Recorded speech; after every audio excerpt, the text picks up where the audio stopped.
Saudi अरब में सोमवार को एक भीषण सड़क हादसा हुआ जिसमें कम से कम 42 भारतीय जो उम्रा यात्री पर गए उनके मारे जाने की आशंका है। इनमें से कई यात्रियों ने तेलंगाना के हैदराबाद से होने की जानकारी सामने आई है। हादसा उस समय हुआ जब मक्का से मदीना जा रही एक बस मुफरिहात इलाके के पास एक डीजल टैंकर से टकरा गई। शुरुआती रिपोर्ट्स के मुताबिक टक्कर इतनी भीषण थी कि कई लोगों की मौके पर ही हो गई, जबकि अन्य लोग घायल हुए हैं। स्थानीय प्रशासन और आपातकालीन टीमें तुरंत घटनास्थल पर पहुंची और राहत व बचाव कार्य शुरू किया गया है। तभी तुरंत तेलंगाना के मुख्यमंत्री रेवंत रेड्डी ने भी इस घटना पर तत्काल संज्ञान लेते हुए मुख्य सचिव के रामकृष्णा राव और डीजीपी बी शिवधर रेड्डी को तुरंत पूरी जानकारी जुटाने के निर्देश दिए हैं। राज्य सरकार, विदेश मंत्रालय और सऊदी अरब दूतावास के साथ मिलकर प्रभावित परिवारों की मदद का प्रयास कर रही है। पीड़ितों के परिजनों को जानकारी उपलब्ध कराने के लिए तेलंगाना सचिवालय कंट्रोल रूम बनाया गया है। ये हेल्पलाइन नंबर जारी किए गए हैं।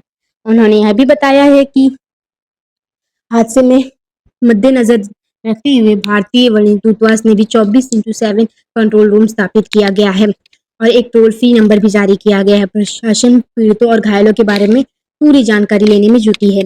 वहीं पर विदेश मंत्री एस जयशंकर ने भी हादसे पर गहरा दुख जताते हुए कहा कि रियाद स्थित भारतीय दूतावास और जेदा का वर्जी दूतावास प्रभावित भारतीयों और उनके परिवारों की पूरी मदद प्रदान कर रहा है। अपने ट्वीट में उन्होंने कहा, पीड़ित परिवार को प्रति संवेदनाएं व्यक्त की और घायलों की जल्द से जल्द स्वस्थ होने की कामना की है। इसी पर सऊदी ओवैसी ने भी दुख जताया है। उन्होंने कहा है कि जितने लोग घायल हुए हैं उनको तुरंत ही उनको वहाँ पे इलाज होगा, उनका तुरंत इलाज मिलेगा इमरजेंसी वार्ड में।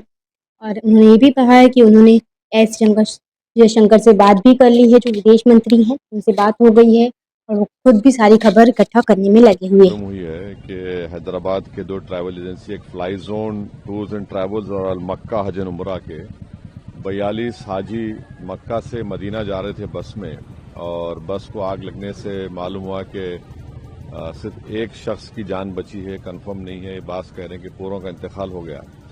तो मैंने इंडियन एम्बेसी रियाद में जो डीसीएम है अबू मैथिन जॉर्ज साहब से मेरी बात हुई और उन्होंने मुझसे कहा कि कौंसल जनरल जिद्दा भी और वो खुद इस पर मालूमात हासिल कर रहे हैं और जो भी ज़रूरी कार्रवाई करना है वो करेंगे। और साथ ही साथ मैंने इन तमाम उम्रा पैसेंजर्स के दोनों ट्रैवल एजेंसी से वीज़ा डिटेल्स लेकर कौंसल जनरल ऑफ इंडिया जिद्दा को और डीसीएम इंडियन एम्बेसी रियाद को और साथ ही साथ फॉरेन सेक्रेटरी को मैंने ईमेल किया है। मेरी भारत सरकार से और ख़ास तौर से एक्सटर्नल अफेयर्स मिनिस्टर से जयशंकर साहब से ये रिक्वेस्ट है कि वो इमीडिएटली इस पर